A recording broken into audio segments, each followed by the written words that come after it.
अगर बाबा सिद्दीक की हत्या में लॉरेंस बिश्नोई का नाम बार बार सामने उभर कर आ रहा है, तो आखिर क्या वजह है कि महाराष्ट्र की भारतीय जनता पार्टी गठबंधन सरकार भी लॉरेंस बिश्नोई की हिरासत नहीं ले पा रही, उन्हें कस्टडी में नहीं ले पा रही?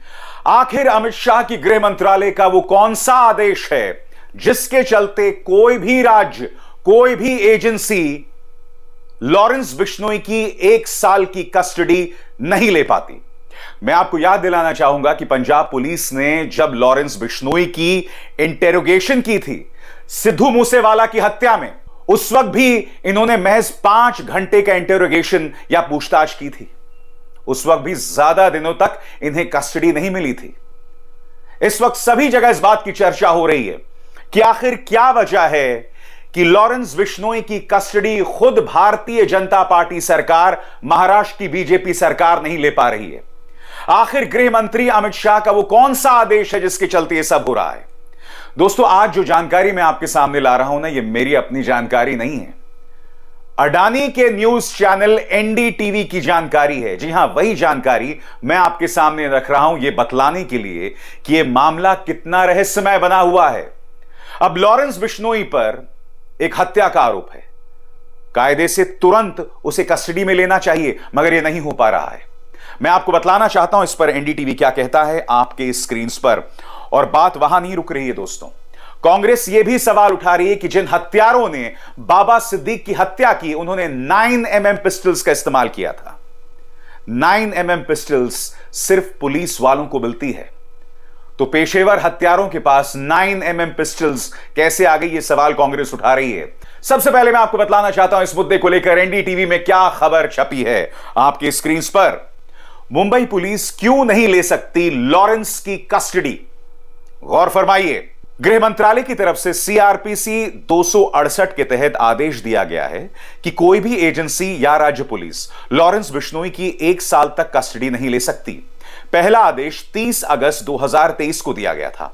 उस आदेश के मुताबिक कोई भी एजेंसी या स्टेट पुलिस लॉरेंस बिश्नोई की 1 साल तक कस्टडी नहीं ले सकेगी। इसके पीछे की वजह थी कि उसे जेल से लाने और ले जाने में कानून व्यवस्था बिगड़ सकती है। मैं आपसे एक सवाल पूछना चाहता हूं दोस्तों, ऐसे में गृह मंत्रालय का क्या काम है? एक व्यक्ति जिसे गैंगस्टर बताया जा रहा है, अगर उससे एक राज्य पुलिस पूछताछ करेगी तो स्वाभाविक सी बात है आप मामले की तह तक पहुंचेंगे। मगर गृह मंत्रालय क्या तर्क दे रहा है एनडीटीवी के मुताबिक कि अगर लॉरेंस बिश्नोई को एक जगह से दूसरी जगह ले जाया जाएगा तो कानून व्यवस्था बिगड़ सकती है। क्या भारतीय जनता पार्टी सरकार इतनी लाचार है कि वो एक इंटेरोगेशन, पूछताछ भी बर्दाश्त नहीं कर सकती? और इसमें बहाना यह दिया जा रहा है कि अगर लॉरेंस बिश्नोई से पूछताछ हुई तो लॉ एंड ऑर्डर बिगड़ सकता है। एनडीटीवी आगे क्या कहता है आपके स्क्रीन पर। गृह मंत्रालय के कौन से आदेश से फंसा पेच? एजेंसियां भले ही उसकी कस्टडी नहीं ले सकती हों, लेकिन उससे पूछताछ जरूर कर सकती हैं। हालांकि गृह मंत्रालय का यह आदेश 30 अगस्त 2024 तक था। सूत्रों के मुताबिक उस आदेश को 1 साल के लिए और एक्सटेंड कर दिया गया है। ऐसे में मुंबई पुलिस लॉरेंस की कस्टडी तो नहीं ले पाएगी। मुंबई पुलिस लॉरेंस की कस्टडी नहीं ले पाएगी।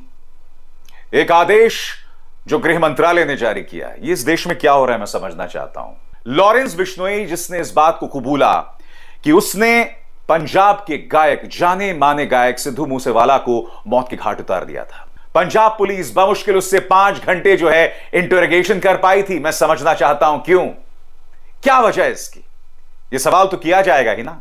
आगे किस तरह से महाराष्ट्र सरकार बेबस है, वो भी अपनी ही केंद्र सरकार के सामने, इस पर गौर कीजिएगा दोस्तों।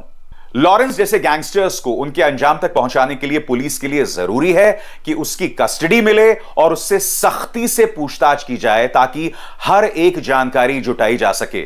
लेकिन मुंबई पुलिस के हाथ गृह मंत्रालय के उस एक आदेश ने पूरी तरह से बांध दिए हैं जो 2023 में दिया गया था। उसकी कस्टडी के लिए मुंबई पुलिस को अभी लंबा इंतजार करना पड़ सकता है। यह देश में हो क्या रहा है दोस्तों? एक राजनेता की हत्या हो जाती है और यह राजनेता भारतीय जनता पार्टी गठबंधन में थे। जी हां, बाबा सिद्दीक ने कांग्रेस में 48 साल रहने के बाद रुख किया अजीत पवार की एनसीपी का। वो एनसीपी के नेता थे, मगर अब अमित शाह के गृह मंत्रालय द्वारा पारित किए गए एक आदेश के मुताबिक महाराष्ट्र सरकार को अब लॉरेंस की कस्टडी भी नहीं मिल सकती है। यह सवाल तो किया जाएगा ना। और याद कीजिए दोस्तों, सबसे पहले यह सवाल मैंने ही आपके सामने उठाया था। जिस तरह से बाबा सिद्दीक को मौत के घाट उतार दिया गया, इसमें गृह मंत्रालय से सवाल किया ही जाएगा, क्योंकि लॉरेंस बिश्नोई गुजरात के साबरमती जेल में बंद है। स्वाभाविक सी बात है, इसके बाद यह पता चल रहा है कि उसका एक छत्र राज कैसे चल रहा है।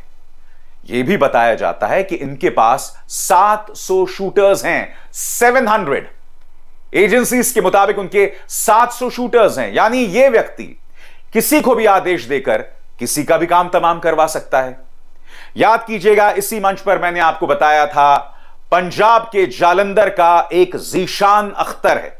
वही ज़ीशान अख्तर पटियाला जेल में इसके संपर्क जो हैं जुड़ते हैं लॉरेंस बिश्नोई गैंग से, और वो बाहर आता है और 3 पेशेवर हत्यारों से संपर्क साधता है। ज़ीशान अख्तर अब तक गिरफ्तार नहीं किया गया है।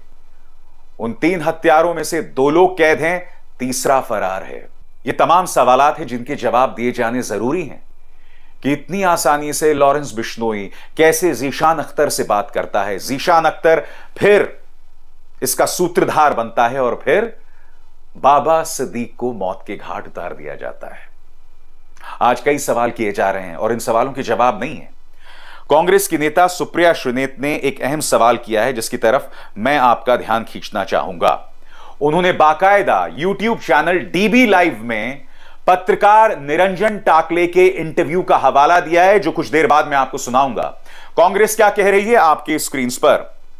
वरिष्ठ पत्रकार निरंजन टाकले को सुनाया जाए। बाबा सिद्दीकी के हत्यारों ने 9mm की पिस्टल का इस्तेमाल किया। यह सिर्फ पुलिस और सेना के पास होती है। लोगों को जो लाइसेंसी हथियार मिलता है वो .32mm की पिस्टल होती है। हत्यारों को 9mm की पिस्टल किसने दी? इस सवाल से महाराष्ट्र सरकार बच नहीं सकती। मैं चाहूंगा कि डीबी लाइव को निरंजन साहब ने जो इंटरव्यू दिया वो आप भी सुनिए पत्रकार निरंजन क्या कह रहे हैं। दूसरी बात, 9mm की पिस्टल से इनकी हत्या की गई। ये बताना बहुत जरूरी है कि भारत में 9mm की पिस्टल सिर्फ पुलिस और आर्मी ऑफिसर्स यूज करते हैं। आम लोगों को जो लाइसेंस वेपन मिलता है वो .32mm का लाइसेंस वेपन मिलता है। सेल्फ प्रोटेक्शन के लिए अगर किसी ने अप्लाई किया तो सिर्फ .32mm का मिलता है। 9mm का सिर्फ पुलिस और आर्मी ऑफिसर्स पिस्टल यूज करते हैं। अब जिस कैटेगरी का वो 9mm का इसका पिस्टल इन लोगों ने इस्तेमाल किया है और 6 गोलियां चलाई है, जिसमें से 3 बाबा सिद्दीकी को लगी, 3 कहीं और गिरी थी। लेकिन वो कहाँ गिरी थी, उसके शेल्स वगैरह वो भी वहां पर। पिस्टल कौन मुहैया करके दे सकता है, कौन प्रोवाइड करके दे सकता है?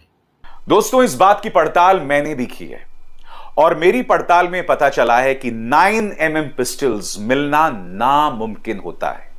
यानी कि अगर आप अपनी सुरक्षा के लिए 9mm पिस्टल्स हासिल करना चाहते हैं तो वो पहले से ही गायब होती हैं। क्यों? तमाम जो सुरक्षा एजेंसीज होते हैं या आर्मी पर्सनल होते हैं पहले ही उसे हासिल कर लेते हैं। लिहाजा चाहे प्रोफेशनल किलर्स हों या आम इंसान जो अपनी सुरक्षा के लिए कोई हथियार रखना चाहता है, ज्यादा से ज्यादा उसे .32mm पिस्टल मिलता है और उसके अलावा कुछ नहीं। 9mm पिस्टल्स सिर्फ और सिर्फ पुलिस वालों के पास या आर्मी पर्सनल के पास, यानी कि सैनिकों के पास होती है।